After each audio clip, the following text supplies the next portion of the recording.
Hello, and welcome to another episode of Boundless Body Radio. I'm your host, Casey Ruff, and today we're releasing a bonus episode. This is my recent appearance on the My Metabolic Life YouTube channel, which is hosted by Brett Smith. This episode was titled Certified Fitness Trainer and Nutrition Coach. The guidelines don't work, but success can be found. This episode was released on September 17th, 2024. You may recognize the name Brett Smith because we have hosted him on Boundless Body Radio on episode 698, and that episode was entitled My Metabolic Life with Brett Smith, which we released on September 4th, 2024. Brett also hosts another channel called the Metabochondriacs, and he hosts that with Ryan L. Cooley, who is a cardiologist who we also hosted on our show on episode 720. Brett Smith is such a passionate dude. We find this all the time in this space where somebody finds this information and then they get so fired up, they just can't shut up about it, and they have to have, some source, a way to kind of get this out there. And so Brett's YouTube channel is really awesome. He also did a lot of work with the Metabolic Revolution. That was something that was done in October in Washington, D.C. that was done with Jess Apple and Steve Fields. We always release these for two different reasons. One, we like to cross-promote other amazing channels out there, and also anything on YouTube, we want to, take it and put it on podcast land where people can listen to it in audio only. Be sure to subscribe to his YouTube at My Metabolic Life. And without further ado, here is my appearance on that channel. All righty. Well, welcome back to My Metabolic Life. And today is a little bit of a different story in that we kind of do three different things on this channel, but this is one of the first times exclusively doing this type of an interview. I do informational things about metabolic health, ketosis, and all the health-related topics on that. I interview people who've overcome some amazing health obstacles, and some of those people also happen to be health coaches.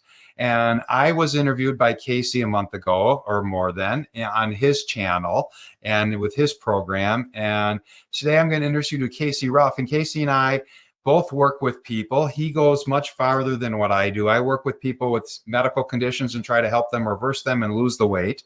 Casey takes that to a whole nother level because Casey is also a personal trainer, personal health performance optimizer. This guy is trained and has like 16 different certifications, from personal trainer, personal enhancement specialist, certified personal trainer, nutrition coach, carnivore coach, advanced program design, everything from kettlebells to cycles and lifting free weights. He can do the whole thing. So if you're looking for somebody to turn you into the next Adonis, Casey's your man. But Casey's got a pretty interesting story that I'm aware of. And there might be new things that I learn of, because maybe you have medical conditions that have reversed with all this that I haven't heard yet. If so, I want to hear about them. But right now, I'm going to turn this over to Casey. I'm just going to sit here and shut up, and we're going to hear about what kind of led Casey into adding things within the carnivore and nutritional ketosis and metabolic therapy worlds into his world, because it's not a place where your average personal trainer is at. So I'm going to let Casey tell his story, and I'm going to shut up. Casey, take it away. Well, Brett, thank you so very much for having me on. It's such an honor to be with you. I had a great time hosting you on our show, like we said, and hosting your good friend, Dr. Cooley as well, which comes out soon. So thank you for the opportunity. Really, when you think about it, like, I've been personal training for 17 and a half years. So if there's 17 certifications listed, that's really only one certification a year on average. It's not that impressive. Let's not get the expectations up too high. Oh, man. So yeah, so I was always kind of interested in fitness. I grew up kind of the chubby kid, but I really liked sports. I loved ice hockey, loved our local semi-pro hockey team here in Salt Lake City, an affiliate of the Calgary Flames. But again, I was kind of the chubby kid growing up, and I got into a bit of a scrap when I was 12 years old. And from then I wanted to lift weights and get a little stronger. And so I was a kid that, had the old weight sets down in the basement with, all the programs and lifts and everything taped up on the walls, and just really like to pursue that. I got a job as just kind of a front desk at a gym when I was in high school. And then after, while I was in college, I was actually studying architecture. I wanted to be an architect. But at the same time, I also needed a place to train in the off season for cycling that I was doing quite a bit at the time. And so I joined a gym to train in the off season. And I started watching the personal trainers and thought that, what they were doing looked really fun and engaging. And they were helping to teach people like different exercises that I'd known about. And also one thing that was really unique is they were using heart rate monitors quite a bit, which I had been using for several years with my own cycle training at the time. And so I thought it might be fun, at least temporarily, to get a job as a trainer while I was studying architecture. So I went into the office and asked the manager what I needed to do. He pointed out the primary certification that I needed to get. So over the course of the next 3 or 4 months, I hit the books and ended up passing that test and got my certification and got hired on in March of 2007. Like I said, the expectation at the time was not necessarily that I would be doing this as a career. I mostly just kind of wanted to do it to help get me through college. But, you stick with something for long enough and keep going. And it's been a really enjoyable journey. And so I'm still doing the same thing today, which I absolutely love. When they brought me on as a personal trainer, I did know more about heart rate and heart rate training than probably any of the other trainers. So I had that as a bit of an advantage to get started. And very soon after I started, they trained me on how to use not only heart rate monitors, but also how to use metabolic carts. We were one of the only gyms that I knew of at the time that was utilizing a metabolic cart, which is a tool that is used to assess somebody's metabolism, meaning how many calories somebody would be burning, either if they were in a resting state, just kind of sitting around doing nothing, how many calories would they burn naturally, or how many calories somebody would burn as they were exercising, and also measuring like the amount of oxygen that was coming into the body. So classically, that's known as like a VO2 kind of a test. So a lot of endurance athletes would be interested in seeing how high their VO2 max was to see what their high-end performance would be. So I was trained up in a lot of that stuff. And in the beginning, we were using that primarily on the caloric front to teach people how many calories they were burning as they were exercising, but also how many calories they should be eating based on their goals. So, for example, if you came in for a resting test, we put you in a comfortable chair, have you lay down for about 20 minutes. I then take the data, work the data as I needed to get the lowest baseline average that out for 24 hours. Let's say that number was 2,000 calories. So, Brett, I would tell you your resting metabolic rate is 2,000 calories. What do you do for job? How active are you during the day? You would tell me not very active or super active. I'd select the slider. Maybe that's another 500 calories. And then I'd also ask you how many calories do you burn in a week during exercise? So maybe that's another 500 calories a day that you average for exercise. So that would mean your total daily burn would be about 3,000 calories. And then we would have little sliders saying like, okay, what is your goal? Are you trying to lose weight? Are you trying to gain weight? And what rate would you like to lose weight or gain weight?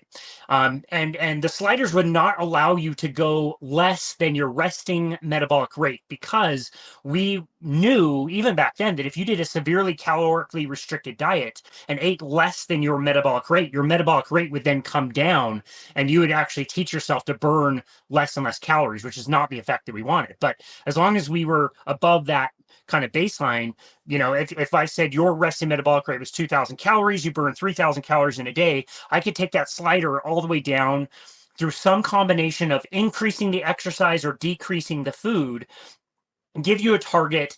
Say your target calories would exercise exactly the same that you are, but we're going to have you eating 2,000 calories. That is a delta of 1,000 calories every single day. If I multiply that by seven days in a week would be 7,000 calories lost. So we would say, great, a pound of fat is 3,500 calories. So that means in 1 week, you will lose 2 pounds. By week 2, you will have lost 4 pounds. By week 3, you will have lost 6 pounds. And it's a very linear type of a weight loss. And what we noticed with people is they were really lazy slobs who could not track their calories. They did not exercise the right way that we told them to. Nobody was able to make this work. Somebody would absolutely lose weight for the first week. And we'd say, great, you're doing such a great job. And then the weight loss would slow down and slow down and slow down as we realized that people were becoming lazier and slobbier. It's ridiculous. It's fun. I mean, It's funny to look back on now. Like, that's the perfect reaction, is like, and that's the way I could sell this idea to people, is like, have you ever had this done, or had this, idea that a diet or a workout program? Exactly. The same exact stuff that we taught in our corporate wellness coaching. Yes. Yeah, exactly. It's so, again, it doesn't work, and all these people are failing, and we're thinking it's the people that are screwing this up, and they're not motivated enough, clearly, to be able to carry this out, because otherwise they would have just lost that 2 pounds a week until they reached their target weight, and then they could increase their calories back up again. We didn't really understand how a lot of that was working. Our metabolic carts were also very unique in that they could go a step further and not just tell people how many calories they were burning or how much oxygen somebody was intaking. They could also tell you how much carbon dioxide was being released as a byproduct. And what that does is tell you not only how many calories you're burning, but where are the calories coming from. When you burn your two different fuel sources, mainly fats and carbohydrates, they produce a different amount of carbon dioxide as a byproduct when you exhale.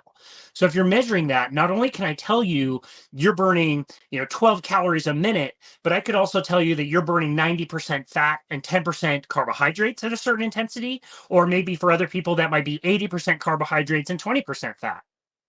And honestly, in the beginning, when we first started with this, we didn't really focus on that side of things because we didn't really understand how to improve that for people. And if we did, it was mostly during exercise. So getting people to exercise in proper heart rate zones, work on base training, as we call it now, or zone 2 training that a lot of people know of.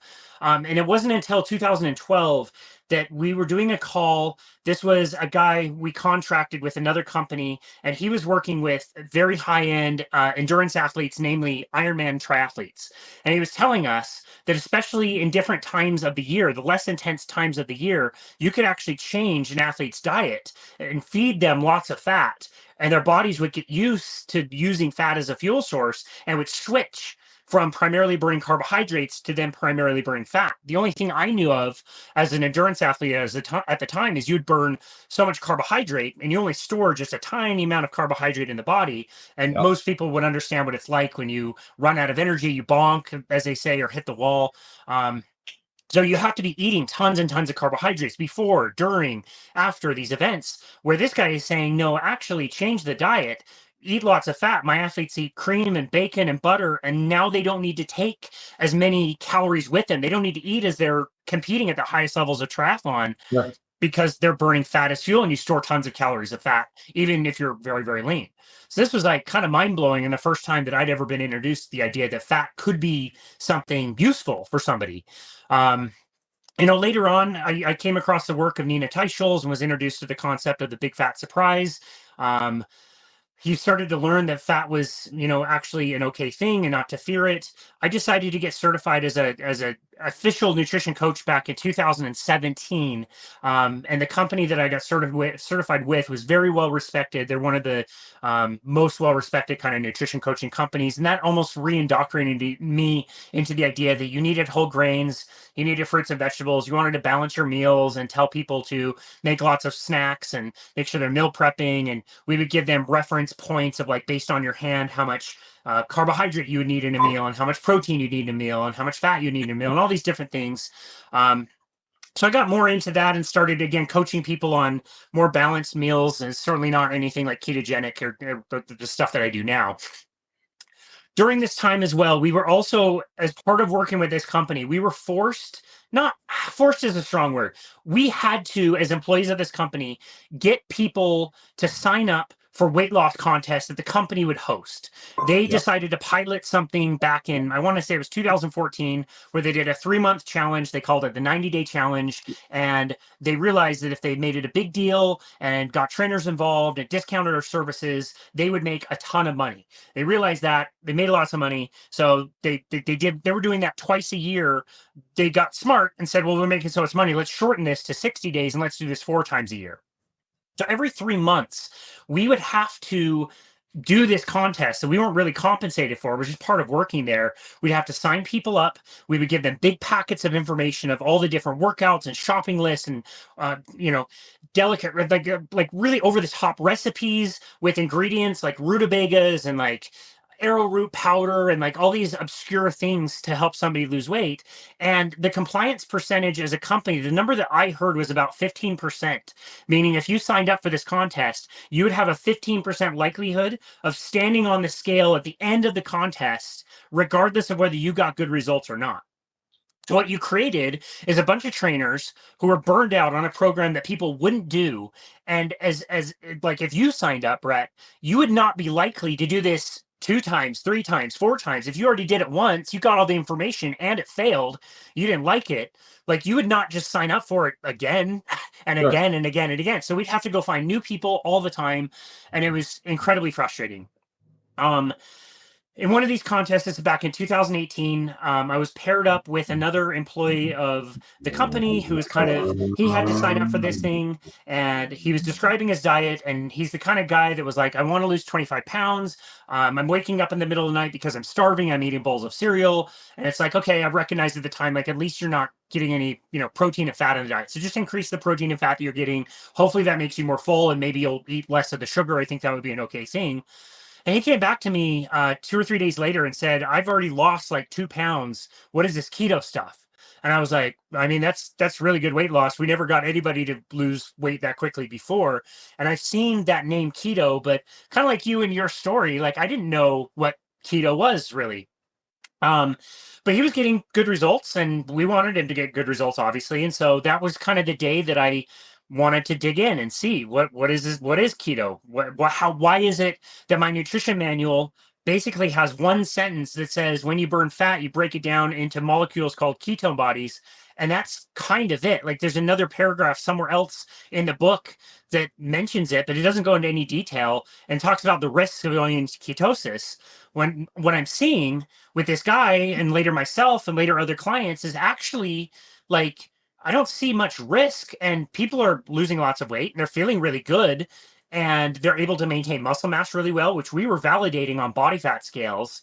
And anyway, this guy wins the contest. We get recognized as being the ones that like helped him through, which is great for us. My wife and I, who work for, yeah, right, for the same company, we got some, we got some recognition for that, which is cool. But what we realize is like we if we're going to do these weight loss contests and the company doesn't exactly know what we're telling people, we're kind of like on an island out here in Utah. Why don't we find different meal plans? Why don't we approach this differently?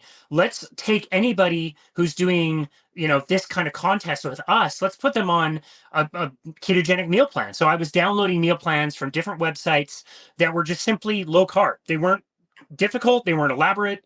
It could have been salads or taco bowls that just omitted the rice or the tortillas. And, maybe it was different versions of pizzas that they can make with their families and stews or whatever, all these different things. We just gave our people these meal plans, told them to eat as much of them as they want, not to count, not to control for calories. And we started running this for all of these weight loss contests. And we were tracking, again, using weight loss scales that would measure body composition. And our total, before we had to stop during the pandemic, is we had put, I want to say it was about 160 people through the program. We were weighing out, I think we weighed out about 122. So already the compliance was in the like 60%. So people stuck with it. People lost 732 pounds total, and 720 of those pounds that they lost, validated by the body fat scale, came from fat. So we were helping people lose not only weight, like if you go on any diet, you can lose weight, but you're going to lose everything. You're going to lose water, lean mass, muscle mass, all kinds of stuff you don't want to lose.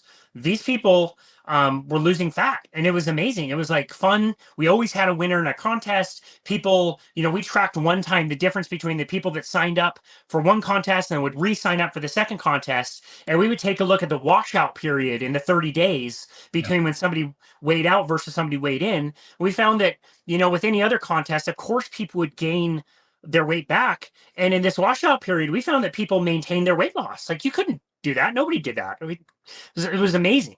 And so that was kind of, it for me,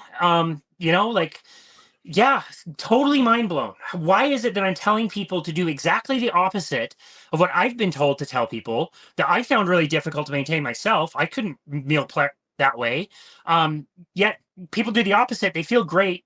And it wasn't just that they would lose weight. They were feeling good. Like their athlete's foot magically went away and their joints felt way better and their skin cleared up. And like all these other stories that you would hear, their kids behaved better in school. And it was like, oh my goodness, like whatever we found here is pretty remarkable.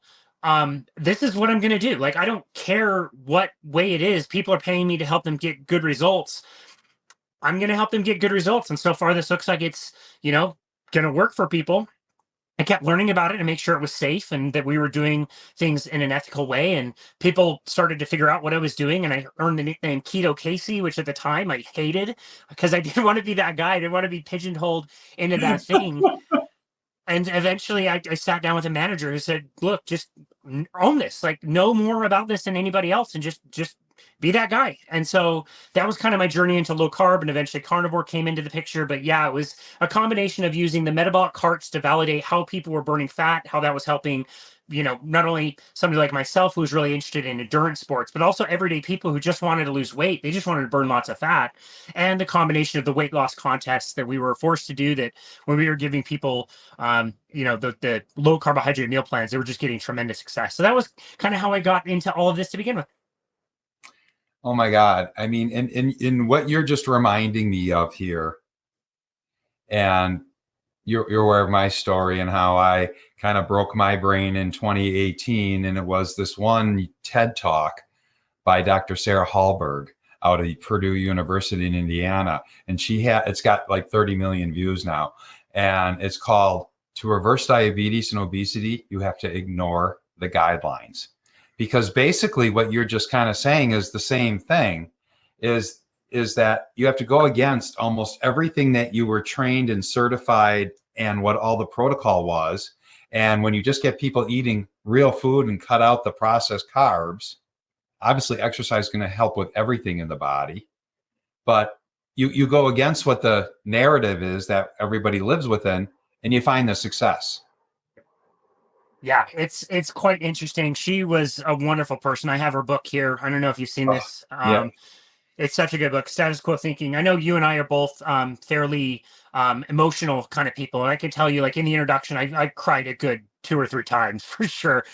She was a wonderful gem to our community. Unfortunately, lost a battle with cancer eventually. But yeah, even she was extended her diagnosis quite a few years because of the way that she was eating, I believe. And writing the book in the way that, like, if you're reading this, I've already passed on to the other side, but I want this message to continue. And yeah, what a powerful warrior she was. She just continues to impact so many people out there. She's amazing, absolutely amazing. But yeah, I mean, Absolutely.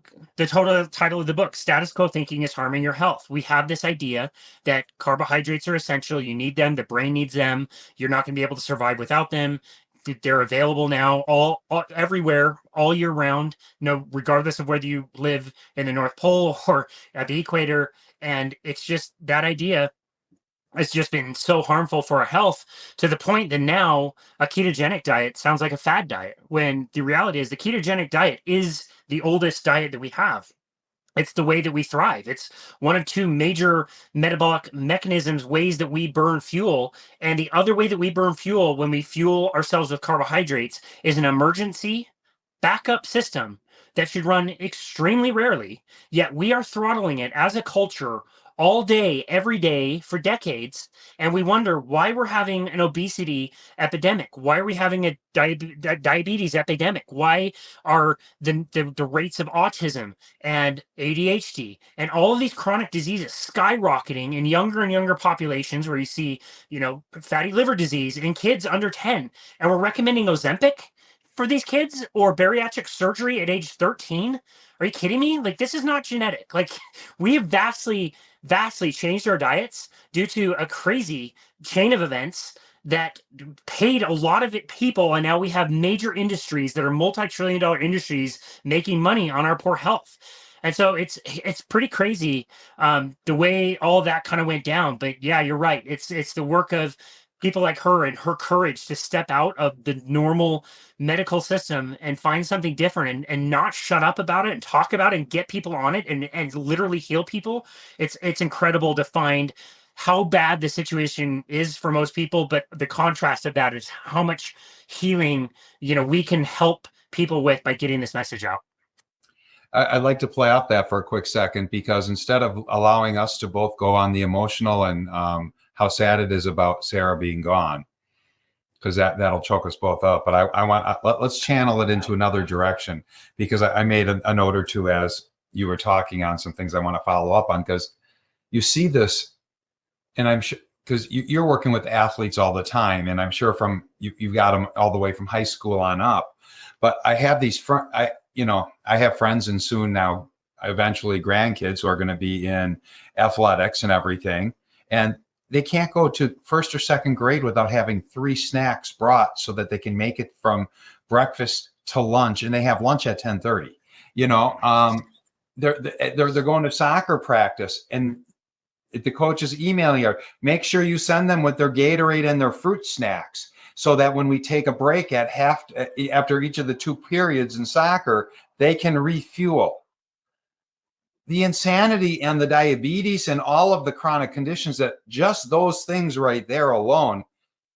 I mean, tell me I'm not crazy. Tell me that you're seeing this too, right? You understand what I'm talking about. We're absolutely setting this generation up to be destroyed. Yeah, that's such a good point. I mean, I'm assuming you didn't need that stuff if you grew up like playing sports. And certainly like when I was growing up, at the very least, it was like orange slices that we would have. We didn't have fruit snacks at the time. And yeah, now what I see in sports at very young ages for these kids is, like you said, it's like fruit snacks. It's terrible, terrible food. Yeah, it's again, when this idea is allowed to kind of infiltrate, and we've given so much power to the pharmaceutical companies, the medical industry, and the food companies. When that's allowed to happen and they profit so much from this, we kind of tend to forget that these are businesses that have a responsibility to make money to their shareholders. They're not in the business of making us healthy. That you shouldn't expect that from any of these industries. That's not what they're here to do. They are here to make money. That's what they should do. God bless them. That's what they should do. But the problem is that we're the victims, and they need customers. They are very, very good at creating customers from a very young age and keeping those people alive for a very long time. So you have somebody using your products, for decades and decades. You make a lot of money when you do that.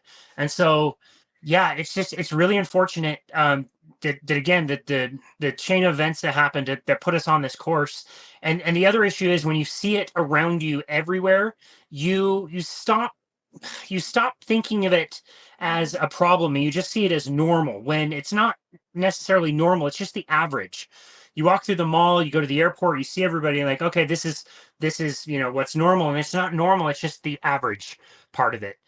Something I just put in one of my blogs recently. You can go look up Guinness World Book and pictures of, like, let's say the circus or the carnival in the 1800s. And so like in 1885, there's the sideshow, the bearded woman and the world's fattest man.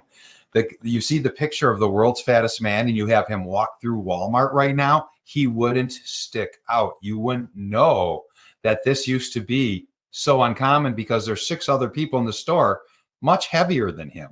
Yeah. And we're trying to normalize this, saying that this is the new healthy, or it's perfectly okay. And not to fat shame, because my story. I lost 115 pounds, and I spent the better part of 15 to 18 years being in that overweight to obese area. And that really helped me with my why once I realized where all of fabrication is, and where you were talking about calorie in, calorie out, TEE and everything with all of this.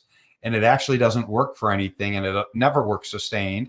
And that's why we're never going to see reunion shows of the Biggest Losers, because almost all of those people put on much more weight than they started at the time. And when you hear them on interviews on some of our kind of podcasts are getting out there, on how it destroyed, and they never worked with the people like what you would do in a gym.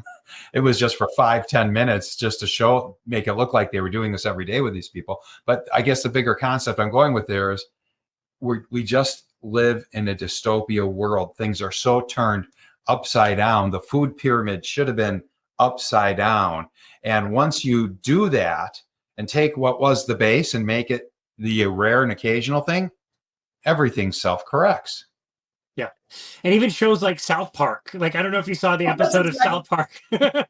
It's like, even they know, like, oh, it's a food pyramid. Like, no, it's not. The food pyramid's not going to work. They're like, yes, it is. You just have to turn it upside down. They turn it upside down, everything works. So, yeah, Well, so funny. South Park and The Simpsons. I mean, this was Nailed it. Lisa running for president as this of one of her platforms, and I mean, it's just it's insane how comical it is. But then you can either get mad or pissed off about it. Yeah. And I can't remember, and I'm just going to take a quick diversion here. Have we talked about the metabolic revolution yet, you and I? I don't know that we have. Let me take a quick second because with Nina Teicholz, so there's a woman who now lives from Philadelphia, lives in Tel Aviv, Israel. Her name is Jess Apple. She was at Dave Feldman's, yes, and she presented in Vegas. If you were there for that, and she's created this movement called the Metabolic Revolution, where basically people like us, people like Dr. Cooley, Ovadia, all, Westman, and we can name 1,000 more, that who understand the reality of how broken primary care is and how broken the food pyramid is, and it should be like this. We're just like, we're sick of allowing this to happen. So on the weekend of that includes Sunday, October 13th, there is a in Washington, D.C., that Friday, Saturday, Sunday, there's a metabolic psychiatric conference going on there. And so there's now this new organization, an activist organization, but not political, not aligned with any political party or any candidate, but just simply stating. And so all of the doctors like Westman and Stapleton and Chris Palmer and Georgia Eady and more. I mean, really great names. I feel bad I don't have all 8 of them right here, but they're all going to take 5 minutes on a stage right next to the Washington Monument, where we're going to do a rally to try to build the awareness. It's also the biggest rally and protest month or weekend in the month of the year in Washington, D.C. So it's going to be crazy. So if you can get to Washington, D.C. and come there, I'm not going to be one of the people speaking, but somebody else that I was networking with introduced me to Jess, and Jess brought me in. And so we do like weekly Zoom meetings and trying to build all this stuff out. But I will shoot you, and you can post on your social media about the metabolic revolution and what it's about. And it's just about really everything that you and I just spent 30 minutes talking about, the reality of that we've come to. And we have to stop killing our kids in the schools, killing our kids on the sports field, killing everybody, and destroying public health. Because it's really, when you reflect on it, just how easy is it to really kind of explain to the person, and I'll give you the opportunity to hit this pitch out. It's not hard to explain this. It gets hard because of, what would you give the number one reason on what's hard with helping people adapt to this or get over the standard American diet?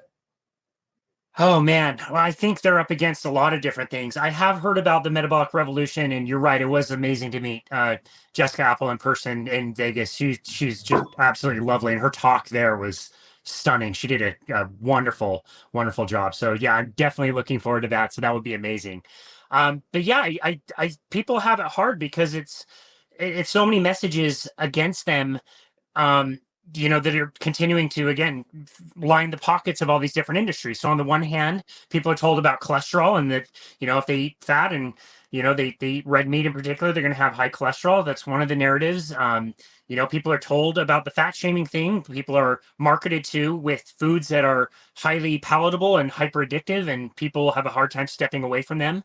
And again, I think there's also this idea that, like, you need carbohydrates, and the way I try to frame it is, a certain level of carbohydrate in your body is so essential that your body has an amazing mechanism to be able to make the exact right amount that you need at any given time. When I play ice hockey once a week, it's later in the day. I always feel better when I play in a fasted state. I feel like I skate faster. My performance is much better. How is it that I'm able to do ice hockey, which is a high heart rate, very intense type of activity for a good hour and a half when I have not eaten in 20 hours? And the reason is my body is generating enough of the carbohydrate that I need at any given time. It can help fuel my brain, whatever I'm using for energy. All the rest of the cells of your body can then burn fat and ketones as energy, which it breaks down very readily. This is the normal, natural state of the body that it should be in most of the time, is a state of ketosis. Your body is just using fat as fuel. It's making ketones that are a water-soluble molecule that the body loves to use and will use them readily over carbohydrates. So your body it's so critical that you have exactly the right amount of carbohydrate. Your body will just sort that out for you, which means that carbohydrate in the diet is now non-essential. There's no such thing as any carbohydrate you have to consume. If you think about the way, most of us would have lived, you look at both of our climates, you in Wisconsin, I'm here in Salt Lake City. Today, for the first day at the end of summer, I can see snow on the top of the peaks as we just had a storm roll in. And you see there's a few fruit trees in the neighborhood. There's a few people who garden. I see a few tomatoes, but there's not just like random food spontaneously growing everywhere all the time. And in a few weeks, we're going to have a hard freeze where anything that people didn't already take from the plants and use and preserve is going to be gone, and it's not going to be a viable source of food for them anymore. The problem is when we went through industrialization of our food, we invented refrigeration, we invented transportation, we started moving things all over the place. I think this is a good example. I hope this isn't too much a divergence. No. I want to say that this is more of an example of how this may have looked, not necessarily that this is the way that things happen, but in the 1920s, this is from a book called The Stone Age Diet, which was written in like 1975. Really very interesting book. But anyway, he gives this example of like, we started to discover vitamins, and then we started to tell people if they didn't get enough of certain vitamins, they would have a vitamin deficiency.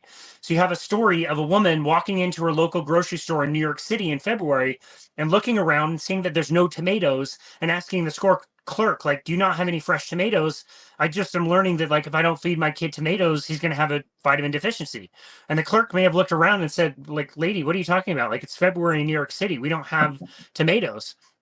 And also in this example, there may have been a food distributor who was overhearing this conversation and realized that as he was making his way down the east coast of the United States, he may have found in the southern part of the United States truckloads of tomatoes that they didn't know what really to do with, and they were selling them for really cheap. And he may have thought to himself, like, if I can figure out a way to get these from here to there, which was not easy in 1920, if I can figure out a way to be able to do that, I could probably sell these for a great profit and become rich. And sure enough, again, whether that story is exactly the way it went down or it's just an example of like how disconnected we are from our food, I think it's interesting to ponder that, like, it wasn't that long ago that you could not just eat whatever plant foods, carbohydrate foods you wanted to wherever you were in the world 365 days out of the year. And now you can go to Toronto and eat mangoes and papayas and bananas. It's just a new concept. And that is nothing to say anything about processed food and all the crap that they have in processed food, let alone fruits and vegetables. So again, it's just, we're so far removed from how we would have had food in the past and how we get our food today. It's just so different, and it's really impacting us and causing all this chronic disease that we've been talking about. Well, you just did an incredible answer to actually a weak question, because you took and you did hit the one thing I was going to, which I'll touch on in a second. But you gave such a great elaborate and talked about the multifactorial aspects of all of this. The one thing I was actually throwing the pitch out for, and it's what I find as a health coach with people. It's amazing how many of my clients that I'm finding and now are finding me from being out in these different spaces that are incredibly knowledgeable. I mean, these are people who either, most of them want to lose some weight. Some of them have medical conditions that they don't want to advance. But these are people who have been on Weight Watchers, been on Jenny Craig, done the vegan, done the vegetarian, and everything failed, just like all the programs that you used to try to have to sell, because they weren't designed understanding human physiology. But because we've also gotten so into all the ultra processed foods. And we now know that from the statistics, and the federal government got funded studies out of the NIH, 93% of Americans aren't considered metabolically healthy. And one of the reasons of that is probably 80% of those 93% are somewhere on the sugar addiction standpoint. And you have to really help somebody understand what's going on. It caused me to go, and I'm just going to about finish up soon, a sugar and food addiction course. Just and because I also, in my coaching certification from 12, 13 years ago, there was smoking cessation in there, which is dealing with addiction and everything. So, and I understand the basic, because all of our coaching programs that I came out of were 12-step based kind of foundational things. But it's just amazing that, that people just are so tied to things that it's almost like with alcoholism, you got to get to a point where you bottom out and you find your why. And there's just a why strong, not that people have to bottom out and lose their job and everything, because that's not the reality with most people with this kind of an addiction thing, but that they have habits, we'll just call them, that have to get rewired. And it takes time, and it takes an ability to see through and understand how you're going to daily focus on that. I'm not going to go to the freezer at 10 o'clock and pull ice cream sandwiches out of there anymore. Yeah, such a great point. I love that. It's interesting. I'm so glad you brought up smoking cessation. It's interesting to contemplate how intimately related smoking cigarettes and sugar actually are. I mean, it's just right at the beginning, Gary Taubes' book, The Case Against Sugar, talks about how the whole reason that you're able to inhale smoke from tobacco is because you soak the leaves in sugar first, which changes the pH level, which allows you to bring the smoke deeper into your lungs to get you more addicted. It's part of what makes cigarettes super addictive, is the sugar that changes the pH. Not many people know that. So, with the sugar, with cigarette companies, they learned really quickly what play to run to get mass amounts of people addicted. And it's something that Dr. Joan Iflin talks about, is the 5 A's. You add addictive substances, you make them very available, so you can find them everywhere. You make them really affordable as much as you can. Age is a really important factor, so you want to start at the youngest age possible. And then also you want to do tons of advertising. And if you think back in like the 1940s, 1950s, is the big advertising companies were learning that, like, you don't do a commercial that says, here's all the benefits of smoking. You do a commercial that shows this badass looking woman on a street corner smoking a cigarette, and you go, wow, I want to look like her. She's kicking ass and smoking cigarettes. Like, that's cool. I want to do that. And so they run this play and get everybody addicted. Well, we learned what happened with that. And so did the cigarette company. So they ended up buying all the food companies, and they're running the exact same play that they did before. They're working at young ages. If you walk through the supermarket, you see branded, cartoon characters everywhere, whether they're branded, like Toucan Sam or Tony the Tiger, but also things like SpongeBob SquarePants is on all these different foods. They're bright. All the commercials that they're getting during their shows, it's very available. You can get sugar at the hardware store. The kid down the street is selling it at a lemonade stand. Like, it's everywhere. It's affordable. All of that stuff. All they did was switch over to food and run the exact same program to get the exact same results. Absolutely. And I'll just tack on to that just a little bit more. And there's something that's called the disinformation playbook, where when you take single thing that you just said, that they did as tobacco, and then they did it to the processed food worlds. But the other things that the tobacco and the sugar industry did beyond all of this was, and there's an evolution to it, and I'll touch on two pieces, but it's fund enough science to confuse the literature, so that nobody has a ground to stand on, that they can get. And this is the epitome of how universities raise their money and have endowments and have, buckets of money, and that the researchers are always one grant away from not being in business anymore. And then who funds the grants and who does all of this? It's the processed food companies, it's the pharmaceutical companies, and they have science that is pre-written. Many of these researchers even don't get to write their own papers because they're ghostwritten by these organizations, and they're agenda driven. if they're not doing the scientific method to figure out new things, we're so good at understanding how to manipulate the scientific method and to do whether we should be doing an animal study or whether we should be doing it in vitro or whether we should be doing it this type of way, because they understand already how to get the result that's going to give what's going to get printed on USA Today, in the Wall Street Journal, and accepted because it's part of the narrative in the journals. And so, just like how we know that, and it's everywhere, it's been in the New York Times, Washington Post, Wall Street Journal, that in the 60s, Fred Stair was one of the head of the nutrition department in Harvard, which started because of a $1 million, I might mix up which was $1 and which was $2 million, but a Kellogg's $1 million endowment and a General Mills $2 million endowment. And he was a Seventh-day Adventist who was predisposed to the whole vegetarian and the predican and the prudent diet and all of these things. And then when it came out of the McGovern Commission in the late 70s, and we created in the USDA this new department that's going to study nutrition, guess who got brought in to be the head of all of that? The guy who got bribed by the sugar industry to write the fat is bad, sugar is good stuff that had nothing to do with facts. And that's what became the food pyramid. And, so it's at every single level. And then in the early 80s, I'll add one more tidbit.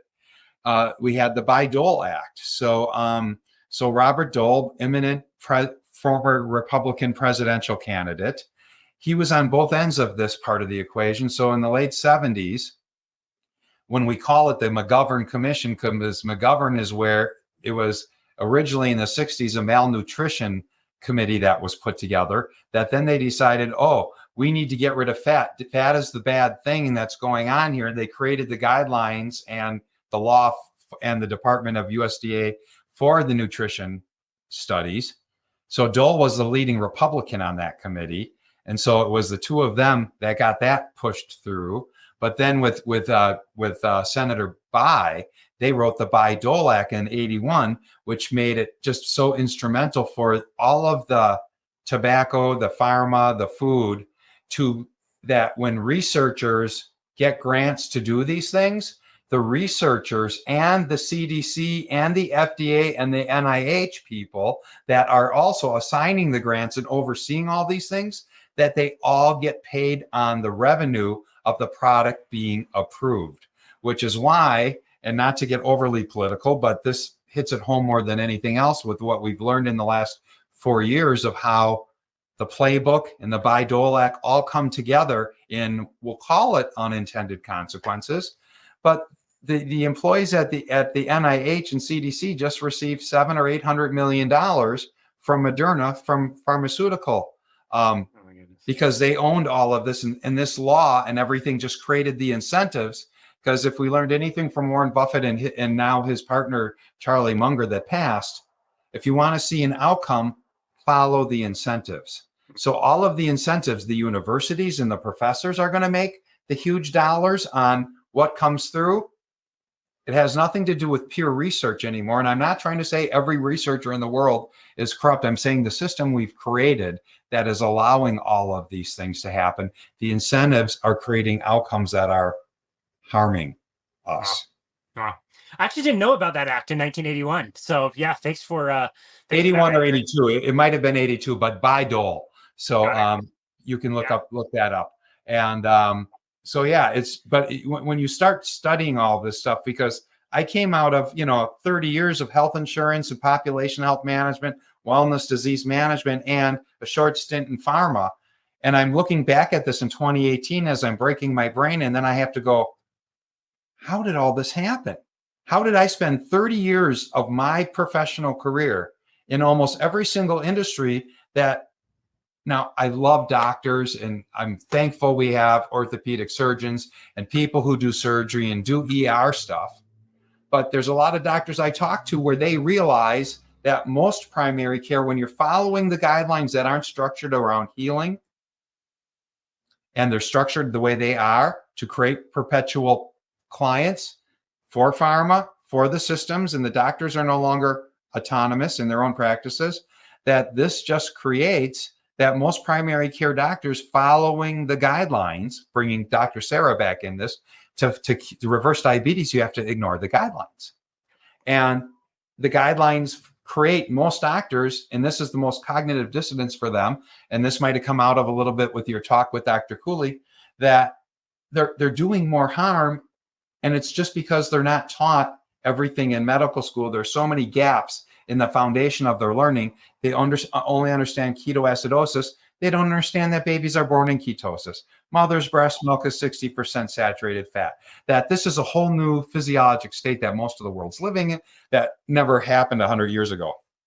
Anyhow, it broke my brain so much that I found the Gary Taubes, the Nina Teicholz's, and the Jessica Apples of the world who have done this incredible lifting and figuring out all of this stuff and make it into a story that, oh, you mean people will try to do things that behoove the interest of their financial situation? Oh, this is a new thing in the world, isn't it? Shocker. Oh my God. Shocker. No, that's such a great point. I'll steal this from somebody I interviewed last week. Her name is Dr. Jody Nishida. She is in Hawaii, and she started a practice called the Keto Prescription. The pharmacist, like I said, and she helped get somebody off of all their diabetes medications, and got a call from the general practitioner, the main doctor, who gave her an earful and was yelling at her for getting this person off of her medications. So she said it was a little, kind of strange. She's getting yelled at, and so she waits for this woman to calm down a little bit and kind of puts the phone back to her ear and says, okay, so why are you actually upset? Like, I don't understand. Like, we made your patients better. Why are you upset with me? And it came out that she's like, well, now I don't have a patient to see. I lost a patient that I don't get to see anymore. And like, that's the reality. And like, when you talk about incentives, that is how the system is incentivized. So you're right. Like, these good doctors who have the best intentions go to school, they learn that the best thing to do is, learn which prescription you need to write for which ailment that you're treating. We've separated everything out so the doctors are not trained to see the whole picture. They're only trained to see, such a small part of the body, tiny part of the body. And they only know that they're in a system that they have to write prescriptions in 5 minutes and get somebody out of their office. That's all they do. And so I go back and forth on this, but I'm more of the opinion when people say, like, we need to get our doctors more nutrition education. It would be amazing if we could educate our doctors to have more education. And I honestly kind of push back on that and say, like, you know what? If they did, they'd be probably getting way more of the wrong information. They'd probably be way more indoctrinated in the wrong thing. And I believe they'd be less likely to be those great doctors that you and I know that are failing. They're failing their patients. Their own health is failing. Dr. Brian Lenskis, Dr. Tro Kalasian, Dr. Sean Bay, all these different people who were forced to look at what was going on and say, this is not working for myself. This is not working for my patients. What else is there out there? And then magically they find these amazing people, like you mentioned, the journalists, Gary Taubes and Nina Teicholz, and all these articles and books and all these amazing resource, all the talks that people do. And I think that's the only way that more people are going to find out about this. And so, yeah, I'm with you. I think most people become doctors for the very, very, very best reasons. And they're not bad people. It's the system that they live in, that they were trained in. And I think you just made a brilliant point. Casey, everything you've said today is dead on, and I believe brilliant. But this point was just so good, because yes, so just as with Ryan, who you'll have his episode out, Dr. Cooley, who I co-host another podcast with, he had a heart event and I realized I had plaque. And so I'm like, well, what are you going to do different now that you know this? And he's like, oh, well, we're becoming vegans. And I'm like, well, I found a different protocol that's reversed calcified plaque documented in a number of people. And it has nothing to do with that. And it took a while to kind of break his brain because the cognitive dissonance, and like you just said, and I have nothing against plants. I still eat some plants, just not a lot. But it's just one of those things that most likely you go looking, you're right, you're going to find the wrong information, but because that's the popular narrative. But what you have to figure out is, what were you not taught in med school? Why do you only think there's a negative side to ketosis, that you don't understand that it's been something that most of our ancestors lived in for all of their life? It was rare to have people move out of ketosis for more than 3 to 4 hours after a big meal and a big hunt and so forth. So but once they understand the real physiology of how the body works, it becomes quite easy for them to connect the dots and put this all together, like the Dr. Troes, like the Westmans, like now Ryan, and how he's having tenfold success in the last 5 years than he had over his previous 20 years of being a cardiologist. And I'm just going to say we had some serendipity happening because you had an interview. I did one Thursday last week with an RN who I introduced you to just recently, Laura.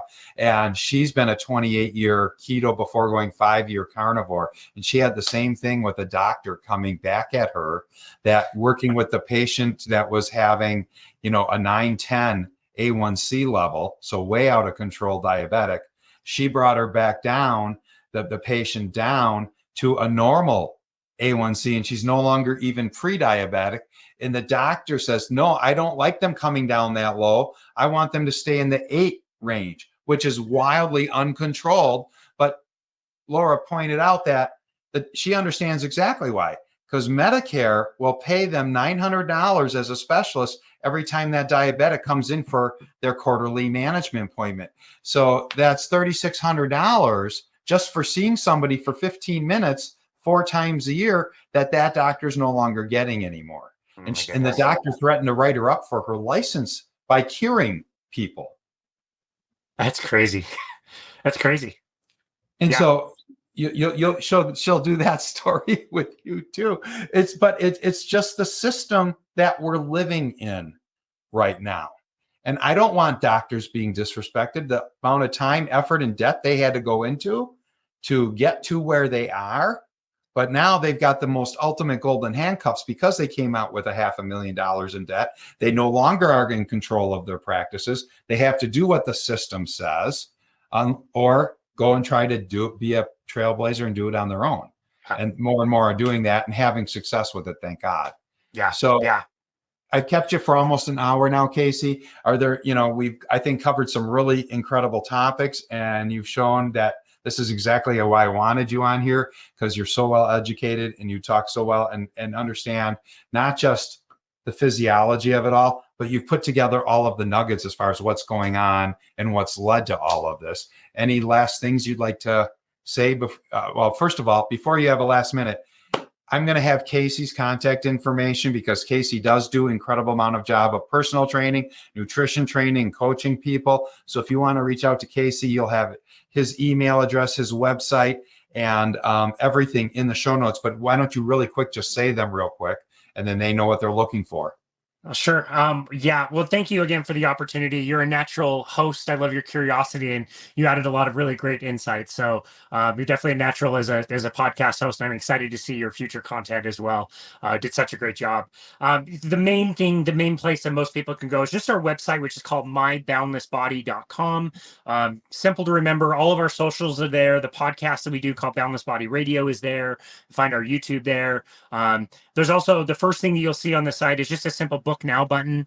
We're like you, where we want people to have a free resource where they can book a consultation with us, and we can just have a chat to see, first of all, whether we're a good fit, or we can offer any counselor advice for people. I know you offer that as well. So that's really the best website. The best resource is the website, which again is myboundlessbody.com. Excellent. And so that'll be all in the show notes for everybody to find. And find Casey. He's going to help you. He's amazing. Casey, any other last final comment you want to kind of drop as we've gone deep on a lot of different things. So but maybe there's just one more thing in reserve you want to say?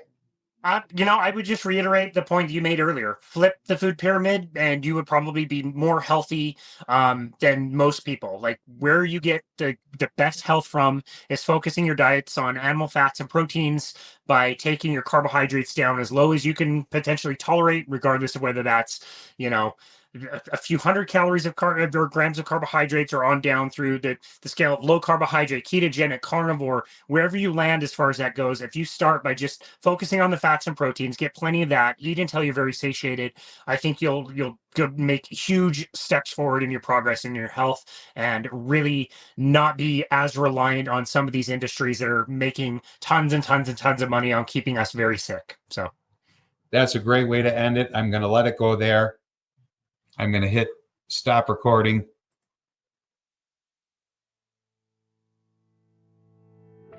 Thank you again for listening to this bonus episode of my recent appearance on the My Metabolic Life YouTube channel hosted by Brett Smith. I think you could tell in this interview how much passion this guy has for getting this message out there. So as we mentioned in the introduction, please go to his YouTube channel, which we will have linked below, and make sure you subscribe to him so you don't miss any of his content and any of his wonderful interviews. I'm sure he will be expanding those as time goes, and you won't want to miss that. If you haven't already, please leave us a rating and review on wherever you are listening or watching this. And remember, as always, you can always book a complimentary 30-minute call with us to chat about your fitness goals or your nutrition goals or anything lifestyle related. We are more than happy to chat with you and meet people all over the world who take us up on that offer. All you need to do is go to our website, which is myboundlessbody.com. And the first thing you'll see on the homepage is a book now button where you can click and schedule a time in your place around the world so that we can have a chat. We would love to meet you and do whatever we can to help you create a plan. So as always, thank you so very much for listening to and supporting Boundless Body Radio.